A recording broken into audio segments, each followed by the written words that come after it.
No coração do pensamento de Adolf Hitler encontrava-se uma ideia fixa. O mundo era um campo de batalha permanente, onde os povos, tal como os indivíduos, estavam condenados a lutar pela sua sobrevivência. Para Hitler, a história era uma luta biológica entre raças, a moral, uma invenção dos fracos, e a paz, uma ilusão que apenas servia para adormecer os povos destinados a dominar. Nascido no Império Austro-Húngaro, observou desde cedo aquilo que considerava um fracasso da unidade nacional alemã. Via na diversidade étnica e cultural do Império um sinal de decadência. A sua experiência em Viena, entre 1908 e 1913, foi decisiva. A cidade imperial, com a sua mistura de povos, religiões e dialetos, ofereceu-lhe um laboratório humano, onde cristalizou o seu ódio. Ali leu panfletos nacionalistas, ouviu discursos antissemitas e absorveu a ideia de que o judaísmo não era uma religião, mas sim uma conspiração internacional contra a pureza dos povos.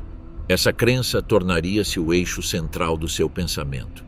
Em Mein Kampf, publicado entre 1925 e 1926, Hitler desenvolveu a sua visão do mundo com um tom profético. Sustinha que o destino da Alemanha estava predeterminado pelo sangue e que o seu dever histórico era expandir-se para leste, a fim de assegurar o espaço vital, o Lebensraum, de que o seu povo precisava para prosperar. Os povos eslavos, na sua concepção, eram raças inferiores destinadas a servir ou desaparecer. O marxismo, dizia ele, era uma invenção judaica para destruir as nações desde dentro, e a democracia, uma máscara da fraqueza. Na sua mente, apenas uma ditadura racialmente pura poderia restaurar a grandeza alemã. A Primeira Guerra Mundial reforçou todas essas ideias. A derrota de 1918 e o Tratado de Versalhes tornaram-se símbolos da humilhação nacional. Hitler não via aquele desfecho como consequência militar, mas como uma traição interna, um complô urdido por socialistas, judeus e liberais. Essa facada pelas costas, como a qualificava, foi o mito de que necessitava para justificar a sua futura ascensão. O seu pensamento transformou-se numa religião de redenção nacional. A Alemanha devia ser purificada por meio da guerra, do sacrifício e da obediência absoluta a um líder destinado pela história. Na cosmovisão hitleriana, a natureza não tinha compaixão. Só as espécies mais fortes sobreviviam e as fracas mereciam desaparecer. Essa ideia darwinista deformada projetou-se sobre as relações humanas e políticas. Hitler via o povo alemão como um organismo coletivo. Cada indivíduo devia servir o corpo racial, e quem não o fizesse era um parasita. Nos seus discursos, repetia que o homem moderno havia esquecido a dureza da vida e que a sua missão era devolver-lhe o instinto de luta. O mundo não mudará através de discursos, mas pelo ferro e pelo sangue, afirmava, convicto de que a história premiava os povos dispostos a matar pelo seu destino. A sua visão da arte, da educação e da cultura derivava do mesmo princípio. Tudo devia estar ao serviço do estado racial. A arte devia exaltar a força, a disciplina e a pureza. A educação devia moldar corpos e mentes. A ciência devia subordinar-se ao propósito biológico do Reich. Para Hitler, a razão era útil apenas quando servia à vontade do povo. Desprezava o pensamento livre e o debate intelectual, que considerava decadentes em seu lugar. Promovia uma estética de grandeza e pureza, uma espiritualidade pagã centrada no sangue e na terra. O cristianismo, embora o utilizasse na sua retórica pública, parecia-lhe suspeito. Considerava-o uma religião de compaixão, inimiga da luta. No entanto, compreendeu o seu poder simbólico e usou-o para legitimar a sua causa. Na sua retórica, a providência substituía Deus, uma força abstrata que guiava os povos fortes rumo à vitória. Cumpro a vontade do Criador ao lutar contra os judeus, chegou a afirmar na sua mente.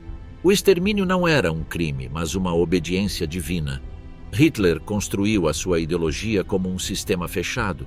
Qualquer evidência que a contradissesse era reinterpretada como prova da conspiração dos seus inimigos. O seu entorno político, composto por figuras como Goebbels, Himmler e Rosenberg, reforçou essa bolha de pensamento absoluto. A propaganda nazi transformou-se no instrumento perfeito para converter a sua visão de mundo, a sua Weltanschauung, em senso comum nacional. A figura do Führer elevou-se à de um profeta infalível, e milhões de alemães começaram a ver o mundo pelos seus próprios olhos, como uma luta entre pureza e corrupção, entre destino e traição. Rearmamento e preparação militar em segredo. Quando Adolf Hitler assumiu o poder em janeiro de 1933, o Tratado de Versalhes ainda pesava sobre a Alemanha como uma corrente. Limitava o seu exército a 100 mil homens, proibia a aviação militar e restringia a construção naval. Para ele, aquelas condições eram uma humilhação imposta por inimigos que temiam o regresso do poder alemão. Em seus primeiros discursos perante os chefes da Reichswehr, o novo chanceler foi claro: o tratado devia ser abolido não por negociação, mas por fatos consumados. O direito não se pede, impõe-se, disse. E assim começou o rearmamento em segredo. Hitler compreendeu que sua arma principal não era o aço, mas sim o tempo. Durante os primeiros anos do Terceiro Reich, sua estratégia foi ganhar cada minuto possível enquanto enganava as potências ocidentais com gestos de aparente moderação. Nomeou Hermann Göring, responsável pelo recém-criado Ministério do Ar, disfarçado como instituição civil. Ao mesmo tempo, os laboratórios alemães começaram a desenvolver motores, aviões e bombas sob o pretexto de investigação científica. As fábricas Krupp, Daimler e Messerschmitt trabalhavam a plena capacidade em contratos encobertos com o Estado. Em 1934, Hitler assegurou o controle absoluto sobre as forças armadas após a purga da Noite dos Punhais Longos, em que eliminou Ernst Röhm e a cúpula das SA, obteve o apoio do exército regular, que via nele um defensor da ordem perante a Revolução. Com a morte do presidente Paul von Hindenburg em 1934, proclamou-se Führer und Reichskanzler, fundindo a liderança política e militar. Desde esse momento, todo juramento de fidelidade devia ser feito diretamente à sua pessoa e não ao Estado alemão. A propaganda apresentou o rearmamento como um renascimento espiritual. Nos desfiles de Nuremberg, Hitler mostrava à nação sua nova fé no aço e na disciplina. Enquanto isso, o mundo observava com uma mistura de indiferença e esperança. Muitos líderes europeus, especialmente no Reino Unido, viam o novo regime como um baluarte contra o comunismo soviético. Hitler soube explorar essa percepção. Cada vez que ampliava o exército ou violava uma cláusula do tratado, prometia que era o último passo, que seu único desejo era restaurar a dignidade alemã. Em março de 1935, deu o golpe definitivo. Anunciou publicamente o restabelecimento do serviço militar obrigatório e a criação da Luftwaffe, uma força aérea que já existia em segredo. Foi um ato de desafio aberto à ordem internacional. Mas a resposta foi fraca. A França protestou, o Reino Unido expressou preocupação, e a Sociedade das Nações nada fez. Hitler interpretou esse silêncio como um sinal. As democracias não estavam dispostas a lutar pela paz que diziam defender. Nesse mesmo ano, lançou o Plano Quadrienal, confiando sua execução a Göring. O objetivo era converter a Alemanha numa potência autossuficiente, capaz de sustentar uma guerra prolongada. Investiu-se em siderurgia, combustíveis sintéticos e armamento pesado. A economia, a ciência e a juventude ficaram subordinadas ao projeto bélico.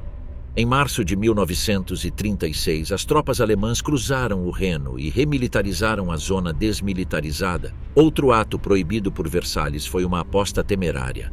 O exército ainda era fraco e uma resposta militar francesa poderia ter destruído o regime. Mas ninguém reagiu. Hitler o interpretou como uma confirmação de seu destino. A partir dali, sua confiança na intuição estratégica transformou-se em dogma. Durante os anos seguintes, reforçou seu sistema de alianças e espionagem. A Itália, sob Benito Mussolini, tornou-se seu parceiro natural. Ambos partilhavam a retórica do expansionismo e o desprezo pelas democracias liberais. O Japão, na Ásia, juntou-se ao Pacto Anti-Comintern de 1936, selando uma frente ideológica contra o comunismo. Hitler via nessa aliança a prova de que a história estava do seu lado, de que os povos guerreiros do mundo se uniam contra a decadência ocidental. Simultaneamente, o aparelho propagandístico de Joseph Goebbels intensificou sua atividade. Cada anúncio de armamento ou de vitória diplomática era apresentado como um triunfo da vontade nacional. O povo alemão não via tanques nem aviões, mas sim símbolos de orgulho. As escolas incutiam obediência e sacrifício. As juventudes hitlerianas treinavam fisicamente para o combate. Os trabalhadores marchavam ao ritmo de consignas sobre o destino do Reich. O país transformou-se numa máquina psicológica de guerra antes de disparar um único tiro. Hitler mantinha uma máscara dupla perante o mundo.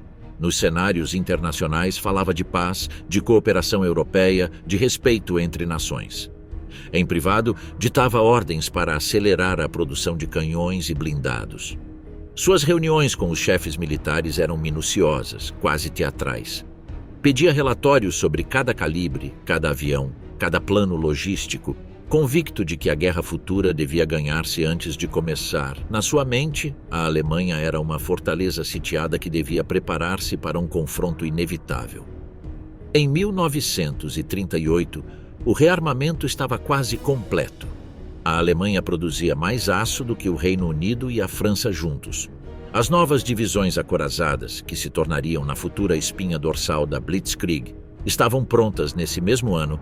Hitler moveu a peça seguinte, a Áustria. A anexação, apresentada como uma união fraterna, foi na realidade uma invasão cuidadosamente planeada. O Anschluss realizou-se sem disparar um único tiro. As potências ocidentais, paralisadas pela lembrança da Grande Guerra, aceitaram o facto consumado.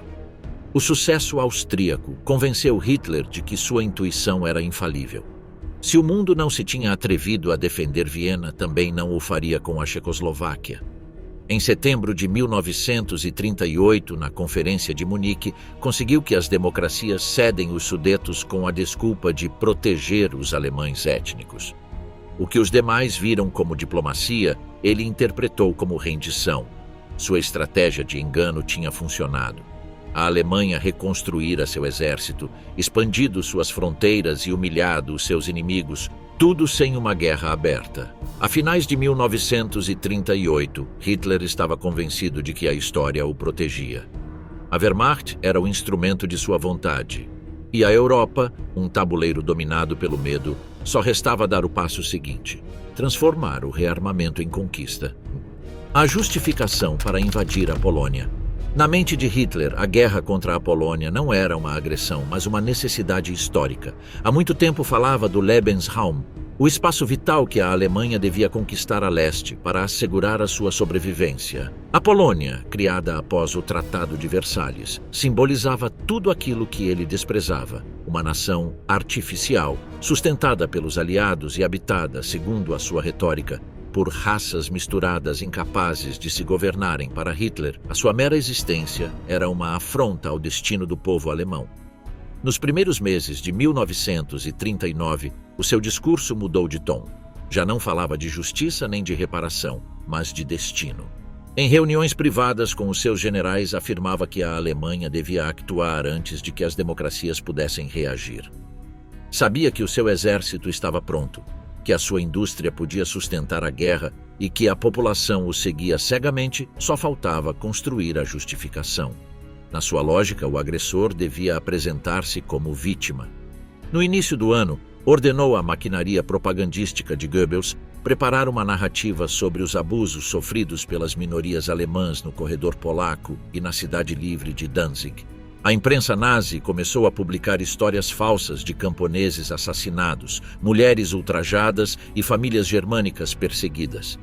Os noticiários mostravam imagens de caixões cobertos com bandeiras alemãs e cada discurso oficial terminava com a mesma ideia: a Alemanha não podia permanecer impassível perante o sofrimento do seu povo. A diplomacia, entretanto, era uma farsa cuidadosamente construída. Hitler apresentava-se ao mundo como um líder paciente, disposto ao diálogo. Falava de autodeterminação e paz, sabendo que as democracias europeias temiam uma nova guerra, mas em segredo, desde abril, já dera a ordem de preparar a invasão. O plano chamava-se Fall Weiß, ou Caso Branco, e fixava o início das operações para setembro de 1939. O que Hitler precisava não era uma desculpa moral, mas um acto teatral que desse aparência de defesa. A ideia de uma provocação encoberta surgiu no seio da SS. Na noite de 31 de agosto, um grupo de agentes disfarçados com uniformes polacos atacou uma estação de rádio alemã na localidade de Gleiwitz. Deixaram para trás vários cadáveres. prisioneiros do campo de concentração de Dachau, executados minutos antes e vestidos como soldados inimigos, Hitler apresentou-se ao Reichstag no dia 1º de setembro de 1939. O seu discurso, cuidadosamente redigido, misturou indignação, destino e vingança. Desde esta madrugada, as tropas alemãs respondem aos ataques polacos, proclamou. Na realidade, mais de 1,5 milhão de soldados alemães já avançavam sobre território polaco. A invasão foi rápida e devastadora. A Wehrmacht lançou uma combinação inédita de forças acorazadas, artilharia móvel e aviação. Era o nascimento prático da Blitzkrieg. Hitler observava os mapas com satisfação. Em poucos dias, as defesas polacas desmoronaram. As colunas de tanques atravessavam o país enquanto a Luftwaffe destruía estradas, comboios e refúgios civis. Em reuniões, o Führer falava com fervor místico da justiça histórica que se cumpria aos seus olhos. Via a guerra não como uma ação política, mas como um acto biológico. A expansão do povo forte sobre o fraco, cada cidade conquistada era para ele uma vitória da natureza. No dia 3 de setembro, a Grã-Bretanha e a França declararam guerra à Alemanha. Hitler não esperava que fosse tão cedo. Durante anos apostara que o medo as paralisaria, como em Munique. Mas desta vez o silêncio rompeu-se, mesmo assim não vacilou. Diante dos seus generais, sorriu e disse: agora tudo dependerá de quem resistir mais tempo. Acreditava que as democracias não tinham vontade de sacrifício. A sua confiança na vitória era total. Enquanto a Wehrmacht avançava, Hitler ordenou a cooperação com a União Soviética. Semanas antes, havia assinado com Stalin o Pacto de Não Agressão, que ficou conhecido como Pacto Molotov-Ribbentrop. Oficialmente era um acordo de neutralidade, mas continha um protocolo secreto que dividia a Europa do Leste em zonas de influência. No dia 17 de setembro, o Exército Vermelho invadiu a Polônia pelo leste, completando a partição do país. Para Hitler, era uma jogada mestra. Havia neutralizado o seu inimigo mais temido, a União Soviética, e evitado uma guerra em 2 frontes. As imagens de Varsóvia destruída foram celebradas como triunfo em Berlim. A propaganda de Goebbels organizou desfiles, filmes e noticiários que mostravam Hitler como o restaurador da ordem. A invasão, apresentada como Operação de Libertação, reforçou a sua aura de infalibilidade. No seu íntimo, acreditava que o destino o guiava. Nada poderá deter-nos, disse perante os seus ministros. O próximo passo será ditado pela providência. Nos territórios ocupados, a SS e a Gestapo começaram o seu próprio trabalho. À medida que o exército avançava, os grupos de ação especial, Einsatzgruppen, executavam intelectuais, oficiais e sacerdotes polacos. Hitler via essas ações como um requisito político, destruir a identidade nacional para eliminar qualquer possibilidade de resistência. A guerra, segundo a sua perspectiva, não era apenas uma questão militar, mas racial. A Polônia devia desaparecer como nação para dar lugar ao futuro Império Germânico. No fim de setembro, o país estava dividido. Varsóvia caiu no dia 27 e o último bastião polaco rendeu-se no dia 6 de outubro. Em Berlim, Hitler foi recebido por multidões eufóricas. Nos balcões agitavam-se bandeiras, as crianças cantavam hinos e os jornais falavam do gênio estratégico do Führer. No Reichschancellerie, os oficiais observavam-no caminhar com passo lento, seguro, como um actor no seu papel sagrado. Acreditava ter demonstrado que a história respondia à sua vontade, que a guerra era uma prova de fé e que os deuses do destino haviam escolhido a Alemanha para reescrever o mapa da Europa. A admiração pela Blitzkrieg e as primeiras vitórias. Hitler assistiu às campanhas relâmpago com uma mistura de fascínio técnico e êxtase ideológico. A Blitzkrieg não foi uma invenção milagrosa do Führer, mas encaixou-se perfeitamente na sua visão do mundo. Rapidez, decisão e a aniquilação do adversário antes que pudesse articular a sua resistência. Observava a coordenação entre blindados, aviação e artilharia como uma coreografia destinada a impor a vontade da Alemanha por via da eficácia. A campanha ocidental de 1940 foi o seu grande triunfo cinematográfico. A estratégia que conduziu à queda da França combinou audácia operativa com astúcia política. Após simular uma ofensiva pelo norte, os alemães executaram o verdadeiro movimento através das Ardenas, uma região que os aliados consideravam impraticável para grandes unidades blindadas. quando as colunas acorazadas emergiram em terrenos inesperados, o colapso foi psicológico tanto quanto militar. Paris caiu com uma rapidez que paralisou a Europa Ocidental. Em Berlim, as notícias chegavam como actos sagrados. Mapas pintados de avanço, fotografias de exércitos ocupando praças e o sentimento crescente de um Führer que parecia tocar a história com a ponta dos seus dedos. Hitler aproveitou essas vitórias não só como feitos militares, mas como actos de legitimação pessoal. Cada conquista alimentava a narrativa de infalibilidade que ganhava corpo na propaganda. Na sua mente, o gênio militar não era questão de sorte, mas de visão. A sua capacidade para entender o pulso da nação, para decidir sem hesitação, para impor a sua vontade sobre as instituições morais e políticas. A rapidez da Blitzkrieg reforçou a sua convicção de que a guerra podia reduzir-se a um acto de vontade concentrada e organizada. A Noruega e a Dinamarca, em abril de 1940, ofereceram outra demonstração da versatilidade da máquina de guerra alemã. A operação combinou desembarques navais, paraquedistas e a pronta neutralização de capacidades inimigas para assegurar o acesso ao Atlântico Norte e aos recursos de ferro noruegueses. Hitler valorizou esses êxitos pela sua mistura de audácia operativa e resultado estratégico. Proteger linhas de abastecimento, controlar portos e assegurar material industrial. Cada missão bem-sucedida confirmava um padrão mental. Se a velocidade e a surpresa se sustentassem com apoio logístico, a guerra transformava-se numa série de vitórias quase inevitáveis. A queda da França, no entanto, teve um efeito simbólico profundo. A humilhação da Terceira República e a capitulação sem uma defesa prolongada no coração da Europa reforçaram em Hitler a ideia da fraqueza ocidental. Interpretou a ausência de vontade de combate como uma dívida histórica que as democracias pagariam uma e outra vez. A ocupação de Paris foi mostrada na imprensa nazi como a consumação de um ciclo, a restituição da honra alemã e a confirmação do Führer como o seu arquiteto.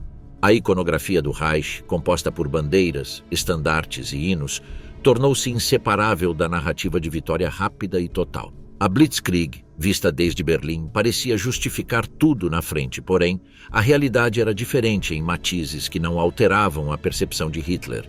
As tropas sentiam problemas logísticos, as colunas blindadas sofriam com a manutenção e o combustível, e a ocupação trazia a necessidade de administrar territórios com populações hostis. Mas esses obstáculos não contradiziam a tese central do Führer, que a guerra relâmpago permitia impor soluções rápidas e que, em consequência, a resistência inimiga podia ser esmagada antes de que os seus defeitos estruturais se convertessem numa ameaça. Na política interna, as vitórias geraram um efeito de retroalimentação. A euforia coletiva reforçou a obediência e a devoção à liderança. O culto da personalidade alimentou-se de triunfos militares que se apresentavam como provas de uma verdade suprema. A história favorecia os fortes. Nos discursos da chancelaria, cada avanço traduzia-se em preceitos morais. A guerra relâmpago tornou-se metáfora da pureza e da decisividade que devia reger a vida do Reich. Não obstante, a admiração de Hitler pela Blitzkrieg tinha limites conceptuais. Ele identificava-la com a vitória absoluta e aplicava-a como doutrina universal. A velocidade deixou de ser apenas uma tática para se converter numa exigência estratégica. A guerra devia ser rápida ou não ser. Essa premissa o levaria mais tarde a avaliar com excesso de optimismo operações cujas variáveis logísticas e geográficas escapavam à flexibilidade da guerra relâmpago. Enquanto a Europa se transformava sob a sombra do Reich, Hitler contemplava o tabuleiro continental com a segurança de quem acredita possuir a mão ganhadora. A Blitzkrieg não só derrubava estados, também cimentava uma fé pessoal, que a vontade concentrada, legitimada pela eficácia técnica e o ardor nacional, convertia em real o que até então era pensamento desde o seu despacho, rodeado de mapas e relatórios, começava a delinear passos ainda mais ambiciosos. Acreditava que, se a campanha ocidental tinha sido uma demonstração de força imparável, o acto seguinte seria a confirmação definitiva do seu gênio. Hitler como comandante supremo, a ilusão do gênio militar. O êxito das campanhas de 1940 consolidou em Hitler uma convicção perigosa. a de que a sua intuição era superior a qualquer cálculo técnico. Os generais podiam conhecer a arte da guerra, mas só ele compreendia o seu espírito. A partir desse momento, o Führer começou a assumir um papel cada vez mais direto na condução militar, intervindo nos planos, modificando estratégias e subordinando a lógica operacional ao cumprimento da sua visão ideológica. Nos primeiros anos do conflito, mantinha uma relação de aparente respeito com o alto comando à Wehrmacht, demonstrar a eficácia e disciplina, e os seus comandantes ainda gozavam de certa margem de decisão. Contudo, à medida que as vitórias se acumulavam, Hitler foi substituindo a autoridade profissional pela lealdade pessoal. Considerava que a prudência militar era uma forma de cobardia e que as dúvidas dos seus oficiais não eram táticas, mas sintomas de fraqueza moral. No quartel-general da chancelaria e mais tarde na Toca do Lobo, na Prússia Oriental, começou a dirigir as operações com uma minúcia obsessiva. Exigia relatórios diários, corrigia posições de unidades nos mapas e reescrevia diretivas inteiras. Falo-ia com a segurança de quem se sentia escolhido pela história. Para ele, a guerra era uma manifestação de vontade, e se a vontade fosse pura, não poderia fracassar. Nas reuniões do Estado-Maior, o seu tom mudou com o tempo. Do entusiasmo exaltado passou ao monólogo autoritário, já não escutava ninguém. Hitler via o comando militar como um acto espiritual, não técnico. Dizia que os generais pensavam em linhas, enquanto ele pensava em destinos. Repetia que os homens na frente combatiam não apenas pela Alemanha, mas por uma causa cósmica, e que o seu dever era mantê-los em movimento, sem hesitar. As perdas eram inevitáveis, a retirada inconcebível. Na sua mente, cada decisão devia refletir a fé do líder na missão histórica do Reich. Essa mentalidade traduziu-se numa estrutura de comando cada vez mais rígida. O alto comando do exército começou a perder autonomia face ao novo alto comando das Forças Armadas, criado sob o seu controle direto. Hitler via nessa reorganização uma forma de unificar a estratégia, mas, na realidade, era um mecanismo para concentrar o poder na sua pessoa. Os oficiais mais brilhantes, Halder, Brauchitsch e Rundstedt, começaram a perceber que a guerra se travava não tanto no campo de batalha, mas na mente do Führer. A sua rotina era dominada pela obsessão. Levantava-se tarde, trabalhava de noite, dormia pouco. Passava horas sobre os mapas, movendo divisões com lápis de cores, convencido de que conhecia cada colina e cada estrada melhor do que os homens que combatiam nelas. Rejeitava relatórios negativos e castigava a dúvida. Quando uma ofensiva não progredia, culpava a falta de fé na vitória. Para Hitler, a guerra era um acto de crença, não de cálculo. Em privado, desprezava a velha aristocracia prussiana que dominava os altos escalões do exército. Considerava-os incapazes de compreender a sua visão política. Enquanto eles falavam de estratégia, ele falava de destino racial. Essa distância ideológica transformou-se em desconfiança. Os generais que recomendavam prudência eram afastados ou humilhados, os que obedeciam sem questionar, promovidos. A meritocracia militar foi substituída pela devoção ideológica. O controle que exercia sobre os comandos era também emocional. Alternava elogios grandiosos com explosões de ira. O seu estilo não era o de um estratega racional, mas o de um profeta em transe. Acreditava que a sua mera presença inspirava as tropas e que a sua voz podia mudar o curso das batalhas. Os oficiais aprenderam a adaptar os relatórios às suas expectativas, a suavizar os fracassos, a inventar progressos. Assim se formou um círculo vicioso em que a realidade militar desapareceu por detrás do mito. Hitler inspirava-se em figuras da história alemã que admirava. Frederico o Grande, Bismarck, os conquistadores que moldaram nações pela força da decisão, mas no seu caso a história transformou-se em teatro. Apresentava-se como um comandante omnisciente, um gênio autodidacta que rompera com os dogmas do passado. A propaganda reforçava essa imagem. Cada operação bem-sucedida era atribuída à sua genialidade pessoal, e não ao trabalho coletivo do Estado-Maior. Essa ilusão de infalibilidade cresceu ao ritmo das suas vitórias. Em 1940 e 1941, a Europa continental parecia render-se à sua passagem. Noruega, Holanda, Bélgica, França, os Balcãs. Todos caíram sob o seu domínio. Hitler via nisso a confirmação da sua doutrina do comando absoluto. A história não recompensa os que duvidam, dizia. Para ele, os deuses estavam do seu lado e a guerra era o palco onde devia provar o seu papel como condutor de povos. No entanto, sob a superfície do sucesso, germinava um erro fatal. Ao substituir o juízo técnico pela fé pessoal, Hitler transformou a estrutura de comando numa extensão da sua mente. Nenhuma crítica sobrevivia. As decisões táticas subordinavam-se aos símbolos ideológicos. Resistir significava acreditar, recuar, trair.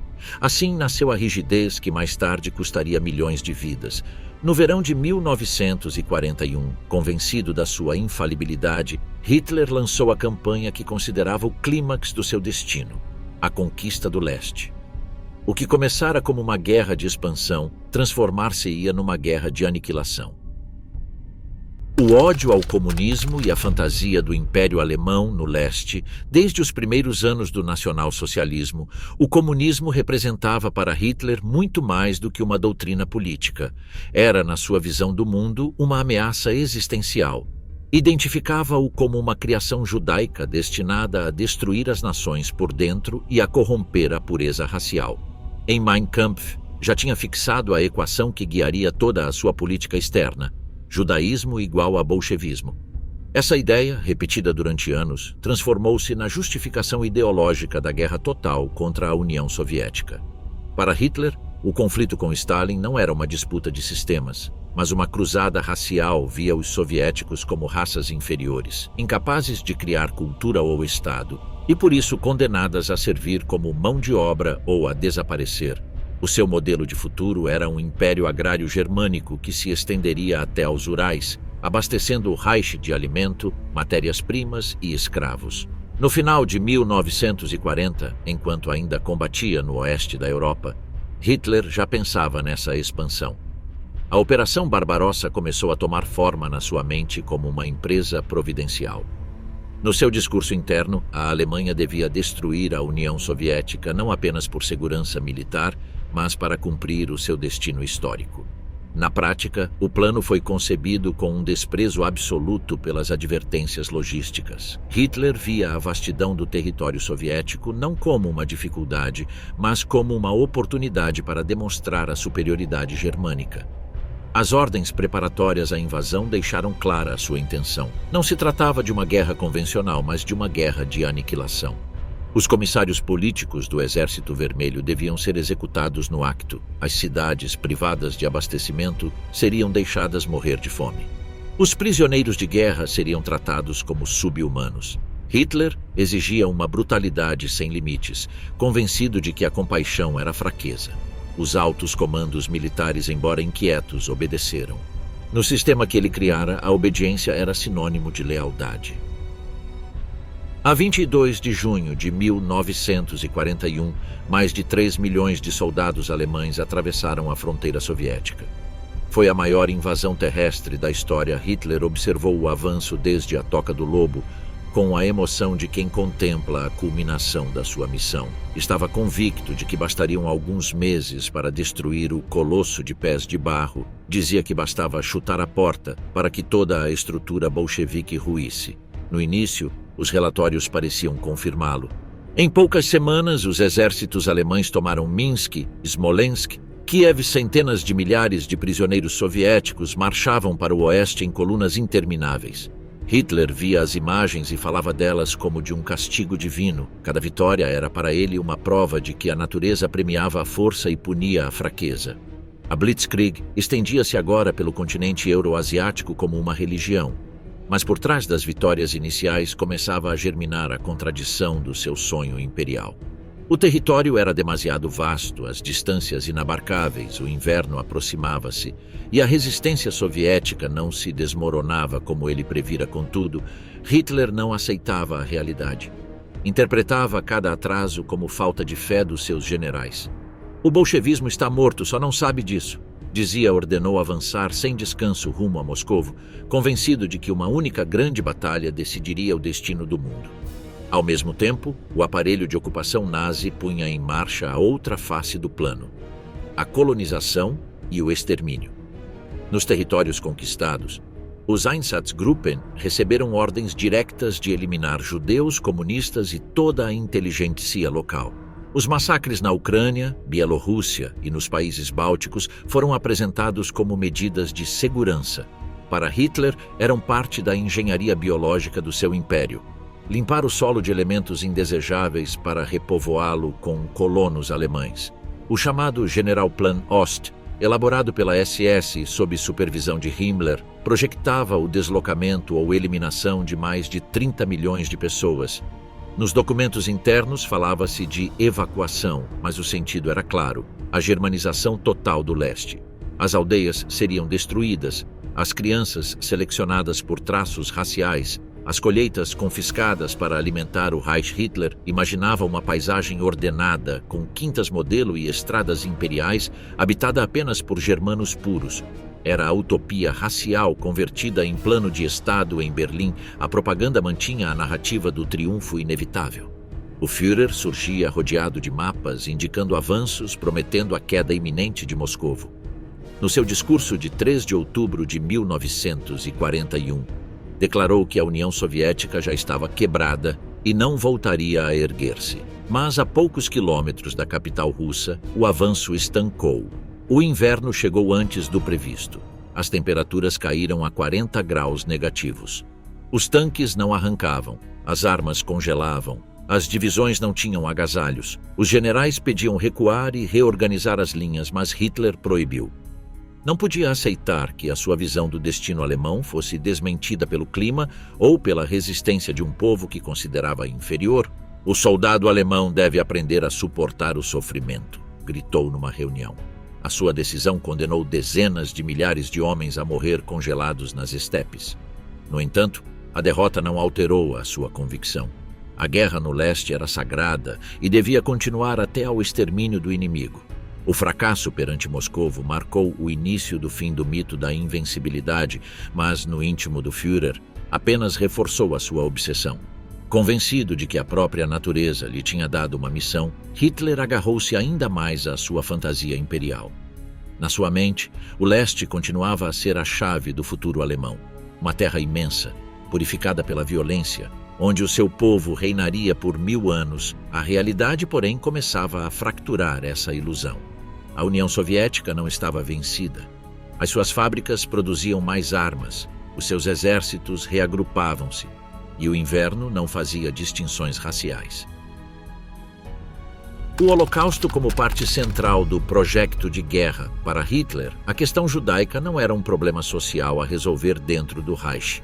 Era uma peça estratégica no seu tabuleiro bélico. Desde o seu primeiro vocabulário político, o antissemitismo ocupou um lugar central. Com a guerra, essa hostilidade transformou-se em política de Estado e em ferramenta para maximizar os recursos do conflito. A eliminação sistemática dos judeus articulou-se assim não apenas como um fim ideológico, mas como um meio para assegurar a eficácia militar, a exploração econômica e a reorganização demográfica do continente. Na visão hitleriana, a presença judaica era inseparável da decadência que atribuía ao Ocidente e da ameaça bolchevique que atribuía ao leste exterminar os judeus. Significava, na sua lógica, purgar a nação de um suposto tumor e, ao mesmo tempo, despojar um inimigo interno das suas redes econômicas e culturais. No plano prático, a depuração de comunidades inteiras libertava bens que podiam ser expropriados para financiar a guerra e sustentar o aparelho estatal. Para uma liderança que via a sociedade como um recurso manipulável, a repressão tinha também um cálculo utilitário. O aparelho que transformou o ódio em ação foi uma máquina complexa na qual Hitler delegou funções e legitimidade. Himmler e a SS encarregaram-se de converter a intenção ideológica em processos administrativos e operacionais.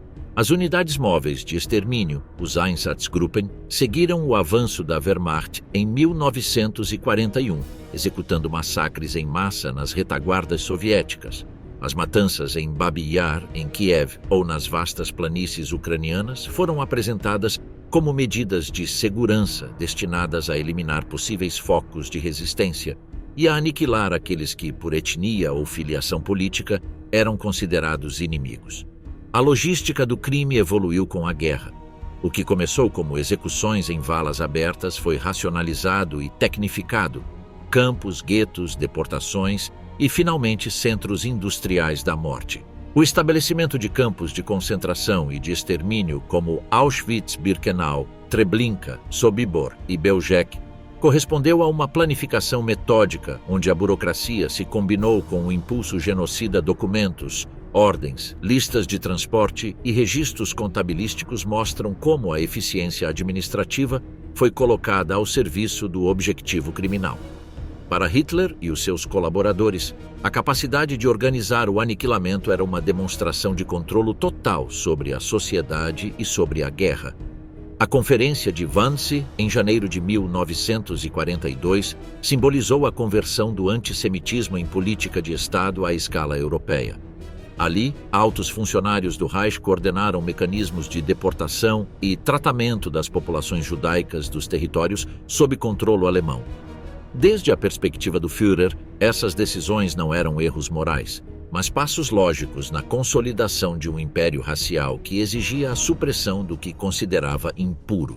A racionalidade técnica empregada em Wannsee e nos ministérios revelou a frieza com que se tratou a aniquilação.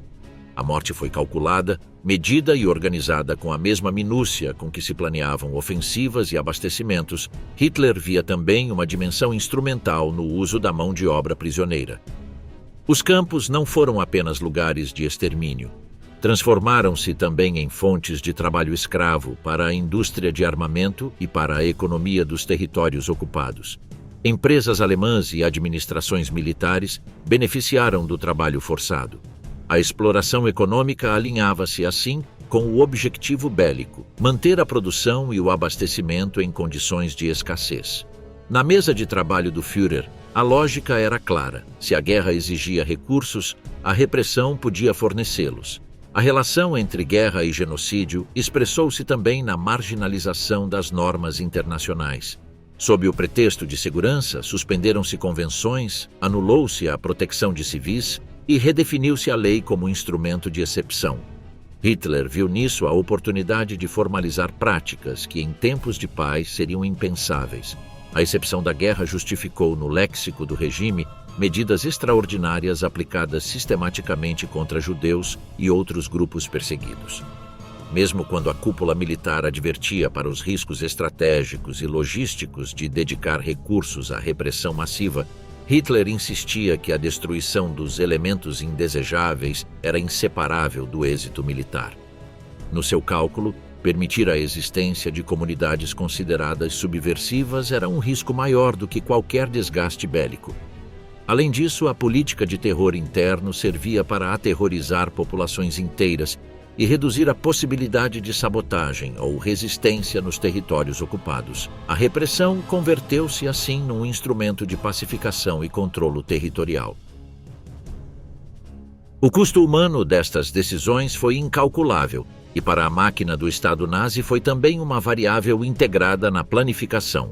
Deportações por comboio, seleção sistemática à chegada e um fluxo contínuo de homens, mulheres e crianças submetidos a um processo industrial de aniquilação. Hitler não apenas tolerou essa máquina, legitimou-a em termos históricos e biológicos, apresentando-a como um acto necessário para a sobrevivência do povo alemão. No seu discurso, a eliminação era uma tarefa histórica, comparável em gravidade às grandes empresas políticas que, segundo ele, forjavam nações com a guerra a estender-se e as frentes a moverem-se. A política genocida manteve-se como prioridade. Não foi uma política marginal nem um acidente. Foi uma peça central do projeto político e militar do regime. O erro fatal: subestimar a União Soviética e o inverno russo. A campanha contra a União Soviética foi marcada por um duplo erro de cálculo que, na mente de Hitler, não podia existir: subestimar a capacidade de resistência do adversário e menosprezar a força da natureza. Ambos os elementos, que para qualquer chefe militar prudente seriam variáveis essenciais, foram para ele obstáculos descartáveis na marcha de um destino que acreditava inexorável. Essa mistura de arrogância e negação tornou-se, com o tempo, a ferida aberta que acabaria por esgotar o Reich.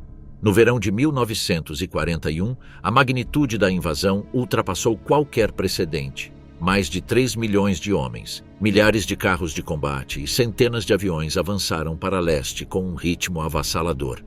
Os primeiros êxitos pareciam confirmar a lógica da Blitzkrieg. ruptura profunda, envolvimento de grandes forças e colapso do aparelho estatal inimigo. Mas, à medida que as divisões avançavam, as linhas de abastecimento estendiam-se numa geometria que a logística alemã nunca tinha enfrentado, estradas de terra transformadas em faixas de lama, vias férreas com bitolas diferentes e armazéns situados a centenas de quilômetros das colunas móveis. Tudo isso corroía a promessa de avanço contínuo. Hitler não aceitou que a guerra no leste exigia outro modo de combate. Para ele, a flexibilidade demonstrada na Europa Ocidental devia replicar-se exatamente na Rússia. Exigiu que as unidades penetrassem sem parar, que a ofensiva fosse implacável até a ruptura final. Quando o alto comando sugeria pausas para reorganizar, assegurar comunicações e reagrupar abastecimentos, o Führer interpretava isso como falta de vontade. O inimigo quebrar-se-á se continuarmos a avançar, insistia, convencido de que qualquer descanso era uma concessão moral e estratégica. A decisão operacional que simbolizou essa mistura de fé e erro foi a dispersão de objetivos. Em vez de concentrar todas as forças num alvo decisivo como Moscovo, Hitler aprovou a desvio de grandes unidades para sul e norte, a conquista da Ucrânia, com os seus recursos agrícolas e industriais, e o cerco de Leningrado, com o seu valor simbólico e histórico. Para ele, possuir esses territórios era tanto uma questão material quanto uma afirmação de domínio racial. Os generais, que pediam prioridade e concentração, viram a campanha dissolver-se em frentes independentes. Cada uma com a sua própria sangria de recursos, a inteligência também alimentou a ilusão. Relatórios optimistas sobre a desintegração interna soviética, cálculos errados sobre a capacidade de mobilização industrial e a subestimação do espírito de resistência reforçaram a falsa convicção de uma vitória rápida.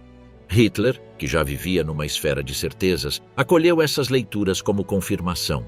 Rejeitava, em discursos e reuniões, a possibilidade de uma guerra longa. Considerava-a uma heresia tática. Esse repúdio estrutural à incerteza levou-o a planear com falsa precisão algo que por natureza era imprevisível. Quando o inverno chegou, a realidade destruiu essa segurança.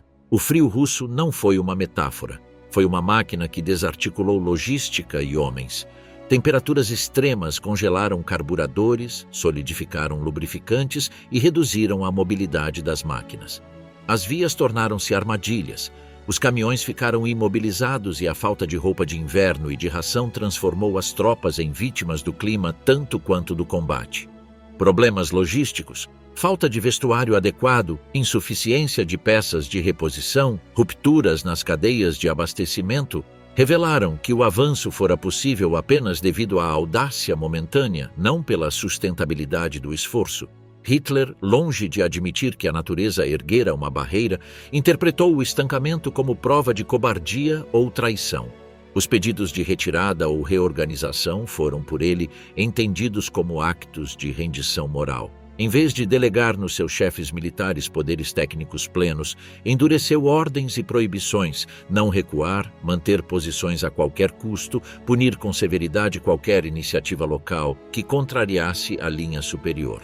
A guerra deixou de ser um processo adaptativo para se transformar num mandamento dogmático.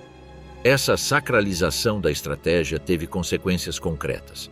As unidades ficaram imobilizadas em posições impossíveis de sustentar. As perdas por clima e combate aceleraram-se. A moral deteriorou-se em condições que a propaganda já não conseguia ocultar. A massa humana que Hitler acreditava capaz de civilizar o leste começou a sofrer a erosão da fome e do cansaço. Os relatórios do front, antes ajustados para não o contrariar, passaram a mostrar números impossíveis de disfarçar. Perdas crescentes, linhas de reposição insuficientes e uma capacidade industrial soviética que transferia fábricas para além dos Urais e aumentava a produção. A subestimação do inimigo também se manifestou na incapacidade de prever a resistência popular e a guerra de guerrilha. Onde Hitler esperava a rendição de populações inferiores, a ocupação foi recebida com sabotagens, guerrilhas e uma guerra de desgaste que multiplicou a necessidade de tropas de ocupação. Cada acto de repressão, concebido como instrumento de pacificação racial, alimentava a resistência e desviava recursos militares para a repressão interna. A fronteira entre operações contra exércitos e operações de segurança tornou-se difusa, e o esforço bélico fragmentou-se em 1000 tarefas contraditórias na chancelaria. A resposta foi a repetição obsessiva da vontade. Hitler encerrou-se ainda mais no seu ciclo de decisões imperativas. A noção de retirada estratégica tornou-se politicamente inadmissível. O erro já não era apenas tático, convertera-se em princípio político e prova de caráter. Admitir a realidade equivaleria, no seu esquema mental, a trair a missão histórica alemã, a combinação de distâncias intransponíveis, resistência reorganizada, condições extremas e decisões políticas contrárias à lógica logística criou uma teia de problemas. Cada tentativa de solução parcial provocava um efeito adverso. Reorganizar atrasava operações. Reforçar um fronte debilitava outro. Insistir em ofensivas prolongava as perdas. O que no início parecera demonstração de poder transformou-se numa armadilha de desgaste. A entrada dos Estados Unidos na guerra. A 7 de dezembro de 1941, o ataque japonês a Pearl Harbor alterou o equilíbrio mundial. Para Adolf Hitler, a notícia chegou como um golpe inesperado, mas que interpretou com a mesma lente ideológica que todo o resto, não como um aviso, mas como a confirmação da sua visão do mundo.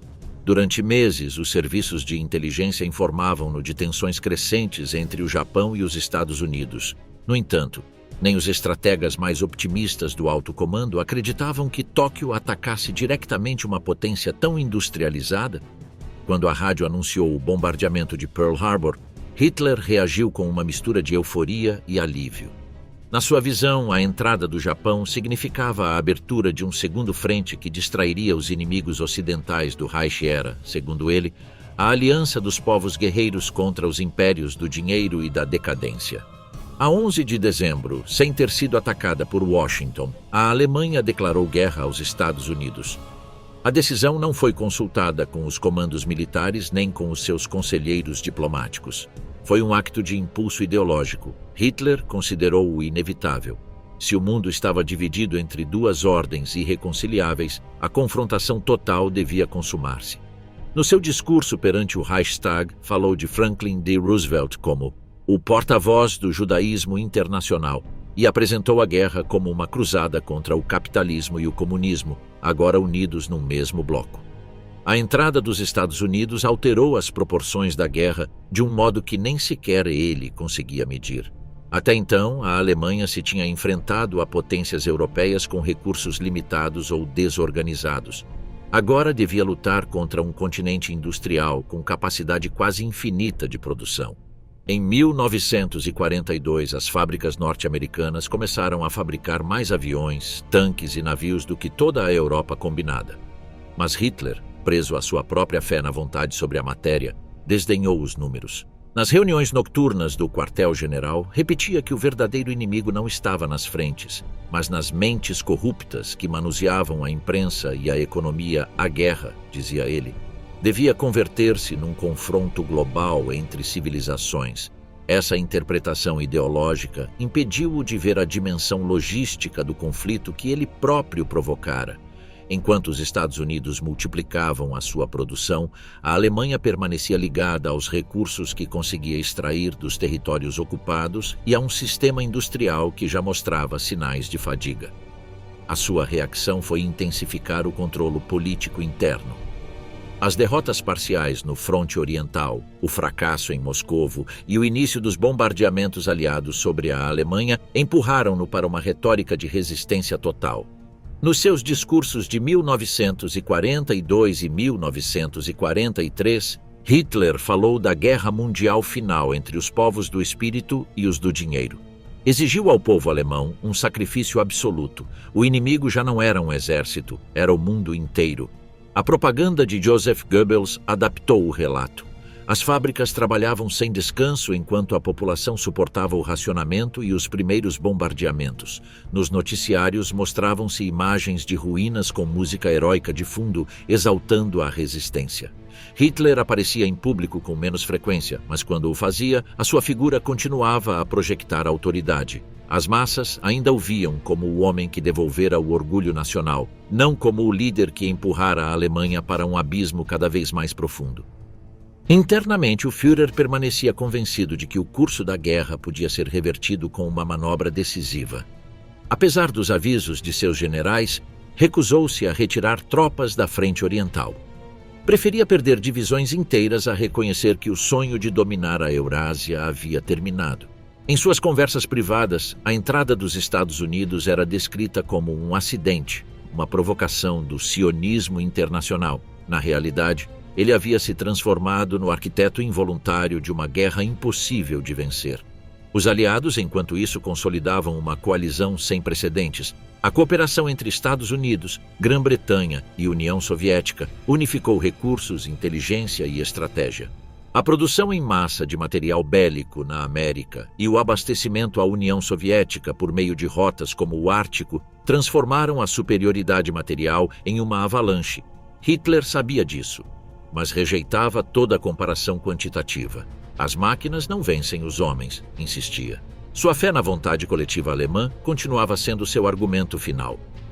A partir de 1943, a diferença entre fé e ilusão tornou-se irreconciliável. A frente oriental desmoronava lentamente, o norte da África se perdia e a Itália começava a vacilar como aliada. Mas Hitler se recusava a admitir que a guerra havia se transformado em uma luta de resistência desesperada. Em suas palavras, a Alemanha não pode perder, apenas os alemães podem falhar. Essa frase, pronunciada com frieza, definia sua nova estratégia: intensificar a disciplina interna, eliminar toda dúvida e prolongar a guerra além de qualquer raciocínio lógico. Em 18 de fevereiro de 1943, Goebbels proferiu em Berlim o célebre discurso da guerra total, refletindo o pensamento do Führer.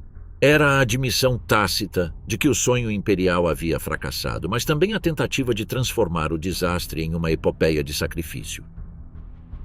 Choques diretos com generais-chave. A guerra havia transformado Hitler em um comandante que já não tolerava nuances.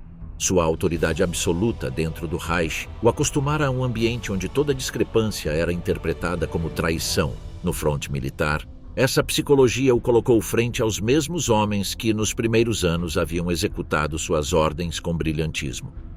As tensões com os generais se tornaram um teatro de suspeitas, destituições e humilhações públicas. A guerra deixou de ser um empreendimento coletivo e se tornou uma extensão do temperamento do Führer. Um dos primeiros a experimentar esse confronto foi Gerd von Rundstedt, um veterano do exército prussiano que havia participado de quase todas as grandes campanhas alemãs, respeitado por sua experiência. Ele representava a tradição profissional que Hitler desprezava. No fronte ocidental, durante 1941 e 1942, Rundstedt se atreveu a expressar o que muitos pensavam em silêncio: que a guerra total era insustentável, que as linhas eram muito extensas, que o inimigo tinha superioridade material. Hitler interpretou essas observações como derrotismo. Ele o destituiu por falta de fé na vitória e o substituiu temporariamente, embora mais tarde o readmitisse, consciente de sua capacidade. A partir de então, cada encontro entre ambos foi uma disputa silenciosa entre a realidade militar e a obstinação política. Heinz Guderian, o criador intelectual da Blitzkrieg, foi outro alvo dessa tensão. Guderian havia demonstrado que mobilidade e surpresa poderiam decidir uma guerra, mas sua franqueza o tornava intolerável para Hitler. Quando o inverno russo deteve a ofensiva de 1941, Guderian insistiu em recuar para salvar unidades e reorganizar a logística. Hitler o acusou de covardia. Em dezembro, o expulsou do comando e o deixou na reserva. Guderian, que simbolizava a inovação técnica do exército alemão, tornou-se um pária dentro da estrutura que ele próprio ajudara a criar. Só foi reabilitado em 1943, quando o desastre no leste obrigou Hitler a recorrer novamente aos seus antigos críticos, embora sob estrita vigilância. O caso mais emblemático foi o de Erwin Rommel, o Raposa do Deserto. Na África, Rommel havia se tornado um herói tanto para o povo alemão quanto para a propaganda do regime. Sua audácia e senso tático o tornaram lendário, mas sua independência despertava a desconfiança do Führer. Hitler admirava suas vitórias, mas irritava-se com sua tendência de agir sem esperar ordens. Quando a situação no norte da África começou a se deteriorar, Rommel alertou sobre a impossibilidade de resistir sem reforços nem combustível, propôs recuar para posições defensivas. Hitler, fiel ao seu dogma de não ceder território, acusou-o de derrotismo e ordenou resistir até o fim. Em privado, classificou Rommel como general dos turistas, incapaz de compreender a dimensão ideológica da guerra. A queda do Afrika Korps e a perda do norte da África em 1943 selaram o destino da relação entre ambos. Embora Rommel tenha continuado a servir na Europa, o Führer já não confiava nele. Quando, em 1944, foi implicado indiretamente no complô de 20 de julho, sua sorte estava selada. Hitler ofereceu-lhe uma escolha: um julgamento público que arrastaria sua família ou o suicídio silencioso. Rommel escolheu a segunda opção. Para o Führer, sua morte foi mais uma purga necessária. Para a história, tornou-se o símbolo da ruptura definitiva entre o ideal militar e a loucura política do regime. As disputas não se limitaram aos frontes externos. Na estrutura interna do alto comando, Hitler mantinha um clima de competição e vigilância que anulava qualquer coordenação efetiva. A rivalidade entre a Wehrmacht, a Luftwaffe e a SS era incentivada deliberadamente. Göring, Himmler e Keitel espionavam-se mutuamente para conquistar a confiança do Führer. Os relatórios chegavam distorcidos, os números eram maquiados, os fracassos se disfarçavam de vitórias parciais. Nesse emaranhado de desinformação, Hitler tomava decisões cada vez mais desconectadas da realidade, mas ninguém ousava contradizê-lo. Sua desconfiança era total. Via conspirações em cada atraso, em cada sugestão de recuo. Nas reuniões, seu tom passava da calma fria à explosão de raiva em questão de minutos, lançava objetos, batia na mesa, gritava com os oficiais até reduzi-los ao silêncio. As discussões táticas se transformavam em interrogatórios ideológicos, não perguntava o que pensavam, mas no que acreditavam. A guerra tornou-se um teste de fé pessoal. O Führer ordena, a história obedece, repetia, convencido de que os mapas se curvariam diante de sua vontade. Em 1944, as tensões atingiram um ponto irreversível. O desembarque aliado na Normandia revelou a fragilidade do sistema de comando. Os generais pediam liberdade de manobra para responder rapidamente. Hitler insistia em dirigir cada movimento de seu bunker, sem aceitar que a frente mudava a cada minuto. Rundstedt, novamente no comando do Oeste, implorou autorização para recuar e reorganizar a defesa. Hitler proibiu. Não pode haver retirada em solo alemão, decretou. Dias depois, voltou a demiti-lo. A cadeia de ordens contraditórias transformou a defesa em caos. Enquanto os aliados avançavam, o Führer permanecia convencido de que um contra-ataque milagroso reverteria a situação. Os generais que antes eram seus instrumentos tornaram-se suas vítimas. Muitos foram rebaixados, presos ou forçados ao suicídio. Os que permaneceram ao seu lado o fizeram mais por medo do que por convicção. Hitler havia conseguido o que sempre quis: um exército completamente subordinado à sua vontade. As ordens suicidas e a negação da realidade. Nos últimos anos da guerra, a liderança de Hitler deixou de ser um exercício de estratégia para se tornar uma sucessão de mandatos impossíveis. Sua relação com a realidade se fracturou sob o peso da derrota. Mas sua autoridade, alimentada pelo medo e pelo fanatismo, permaneceu intacta. As ordens se tornaram expressões de vontade, sem base material nem sentido tático. Resistir, morrer, sacrificar. Essas palavras substituíram qualquer lógica militar. O Führer havia transformado a guerra em uma liturgia na qual cada perda deveria ser justificada como prova de pureza. O ponto de inflexão foi Stalingrado. A cidade, transformada em símbolo, absorveu os últimos vestígios de racionalidade na estratégia alemã.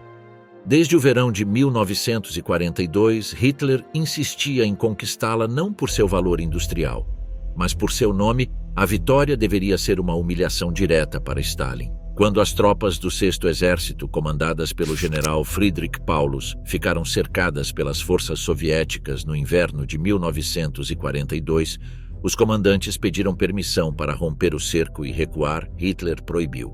Stalingrado será tomada ou perdida até o último homem, ordenou. Durante semanas, os soldados alemães resistiram entre ruínas e temperaturas abaixo de zero, cercados por um inimigo que crescia em número. A Luftwaffe prometeu suprimento aéreo, mas a realidade desmentiu. Os aviões mal podiam cobrir uma fração das necessidades diárias. Ainda assim, Hitler exigia manter a posição. Sua lógica era simbólica. Se Stalingrado caísse, o mito da infalibilidade alemã desmoronaria com ela. Quando o general Paulus se rendeu em 2 de fevereiro de 1943, com quase 100 mil sobreviventes famélicos, Hitler o considerou um traidor. Deveria ter se suicidado como um verdadeiro alemão, disse, incapaz de aceitar que sua ordem havia conduzido à aniquilação de um exército inteiro. A partir desse momento, a retirada desapareceu de seu vocabulário. Cada frente deveria ser mantida a qualquer custo. Os oficiais que tentavam raciocinar eram demitidos ou enviados à frente sem comando. A partir de 1943, a estrutura militar alemã funcionava sob uma única diretriz: resistir mesmo sem armas, combustível ou homens. As divisões destruídas eram reconstituídas apenas no papel e as ordens chegavam do bunker com precisão matemática e completa desconexão. Hitler dirigia batalhas com mapas e alfinetes, acreditando que a frente respondia à geometria. A distância entre suas decisões e a realidade do campo de batalha cresceu até se tornar um abismo.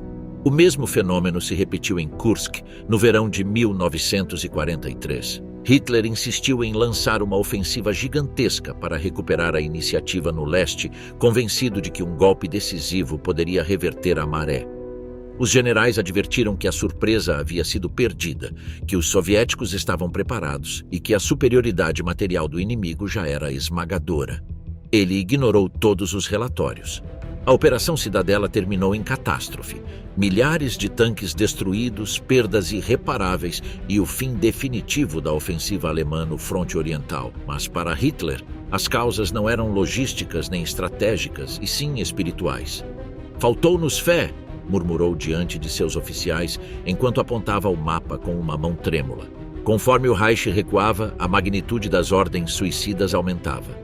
Em 1944, após o desembarque aliado na Normandia e o colapso da frente ocidental, Hitler proibiu qualquer retirada em solo alemão. Cada cidade devia transformar-se numa fortaleza, cada soldado num muro. Berlim, Danzig, Breslau, Königsberg, todas foram declaradas praças de resistência total.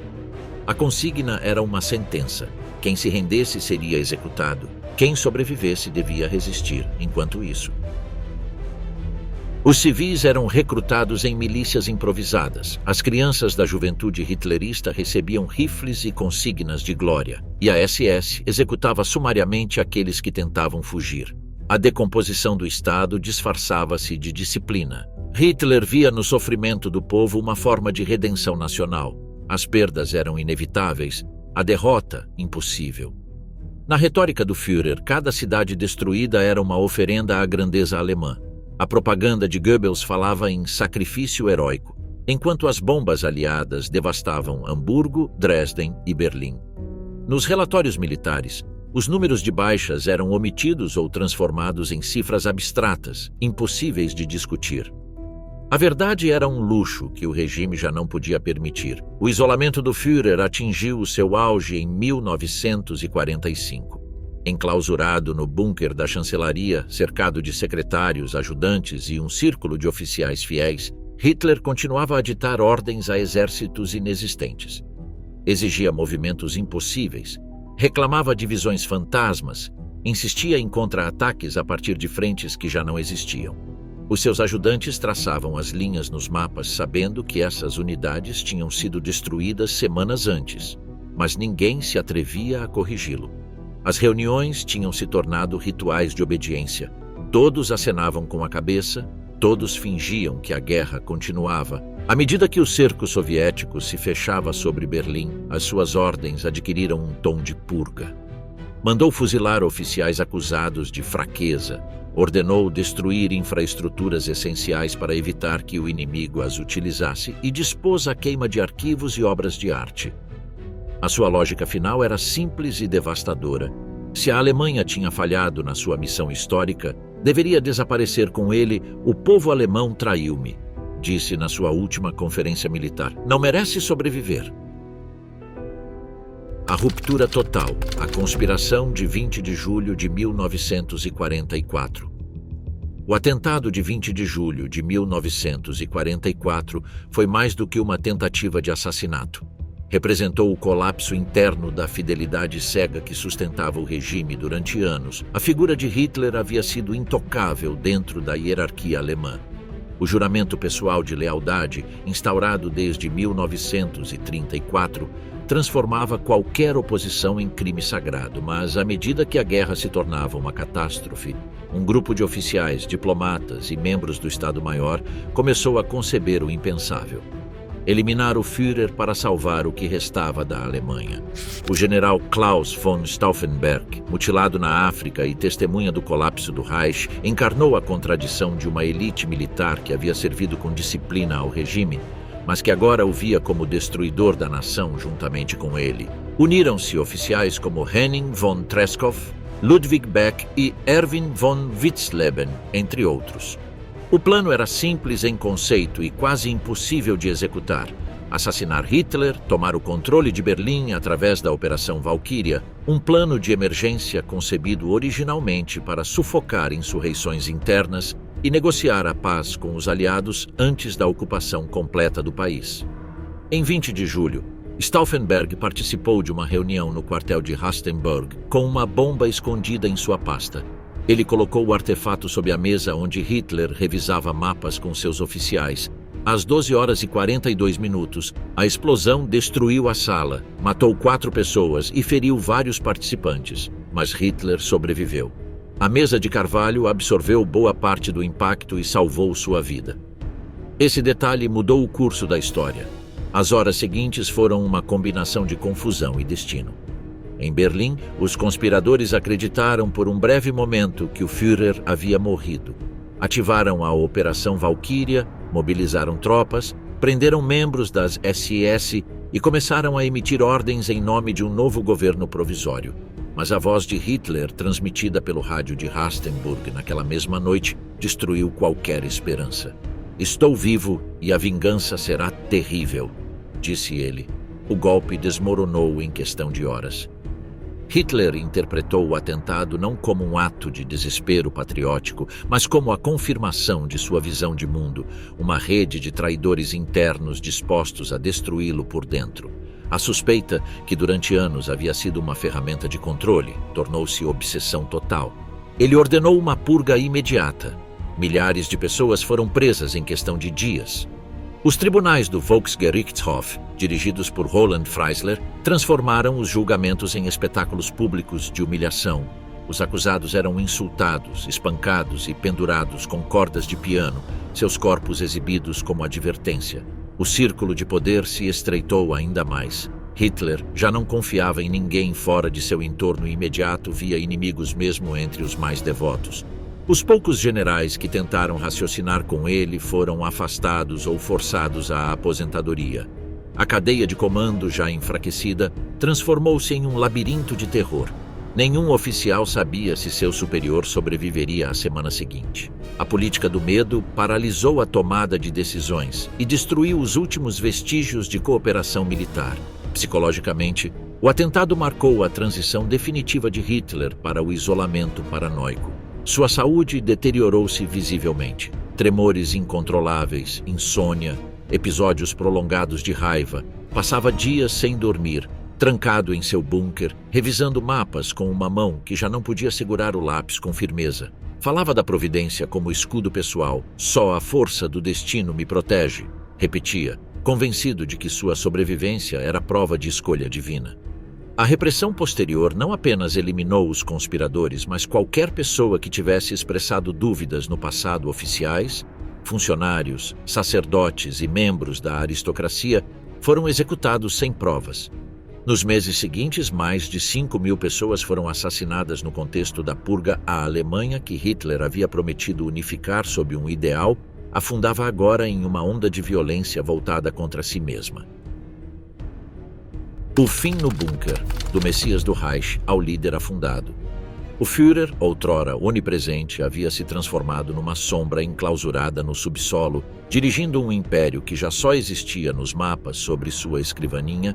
Seu mundo reduziu-se a um labirinto de concreto e aço, o Führerbunker, nos jardins da chancelaria de Berlim. Ali, cercado por secretários, oficiais, médicos e assistentes pessoais, Hitler passou seus últimos 120 dias de existência. O bunker tinha ar úmido, corredores estreitos e uma iluminação que nunca se apagava. Sua rotina era um eco do passado. Revisava relatórios que já não refletiam nada real, ditava ordens a exércitos inexistentes e repreendia generais que há muito haviam perdido o controle de suas unidades. A cada dia, seu círculo diminuía ainda mais. Eva Braun, sua companheira de anos, permanecia ao seu lado. Joseph Goebbels, seu ministro da propaganda, era o último crente inabalável. A Alemanha exterior havia deixado de existir.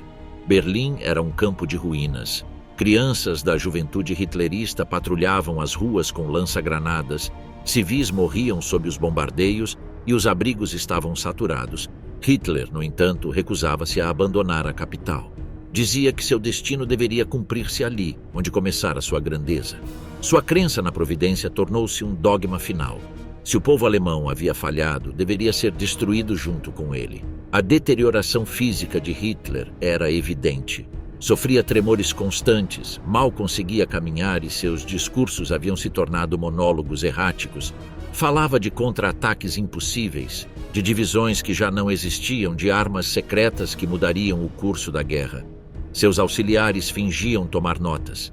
As reuniões com o Estado-Maior transformaram-se em cerimônias vazias, nas quais se liam relatórios irreais e se traçavam planos em mapas que representavam territórios já ocupados às vezes. Passava minutos em silêncio, olhando para o chão antes de explodir em fúria.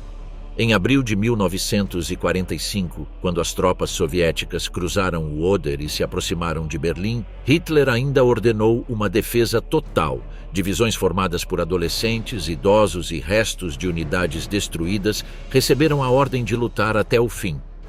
Goebbels organizou discursos radiofônicos nos quais prometia a ressurreição do Reich e comparava a situação à queda de Roma para os fiéis. Morrer por Hitler era uma forma de redenção. Para os demais, restava apenas o silêncio. Em 16 de abril começou a ofensiva final soviética contra Berlim. Em menos de 2 semanas, o cerco era total. Hitler continuava emitindo ordens a exércitos fantasma, acreditando que o 12º Exército do general Wenck viria resgatar a cidade. Nenhuma dessas forças existia mais como estrutura operacional. Ainda assim, ordenou contra-ataques imaginários, convencido de que o destino interviria mais uma vez a seu favor. Os dias seguintes foram uma descida ao delírio. Hitler ditou seu testamento político em 29 de abril de 1945. Redigido por sua secretária Traudl Junginelli, culpava os judeus pela guerra e declarava sua fé na missão histórica do nacionalsocialismo. Designou Karl Dönitz como sucessor, Goebbels como chanceler do Reich e deixou instruções para que seu corpo não caísse nas mãos do inimigo naquela noite. Casou-se com Eva Braun em uma breve cerimônia dentro do bunker. Houve champanhe e silêncio. Ao amanhecer, Berlim ardia. Em 30 de abril, enquanto os soviéticos avançavam pelas ruas vizinhas, Hitler despediu-se de seu pessoal. Recolheu-se a seu quarto junto de Eva Braun. Ordenou que não fosse interrompido. Pouco depois, ouviu-se um disparo. Quando os assistentes abriram a porta, encontraram-no caído no sofá, um tiro na têmpora, uma cápsula de cianeto rompida na boca. Eva Braun jazia ao seu lado, também envenenada. Os corpos foram envolvidos em mantas, regados com gasolina e queimados no jardim da chancelaria, conforme suas instruções. A notícia espalhou-se pelos corredores do bunker como um rumor contido. Goebbels, fiel até o fim, suicidou-se no dia seguinte junto com sua esposa após matar seus 6 filhos. Os restos do regime dissolveram-se entre chamas e fumaça. Nos dias seguintes, o exército soviético ocupou a chancelaria e o Reich, que deveria durar 1 milênio, desapareceu após 12 anos.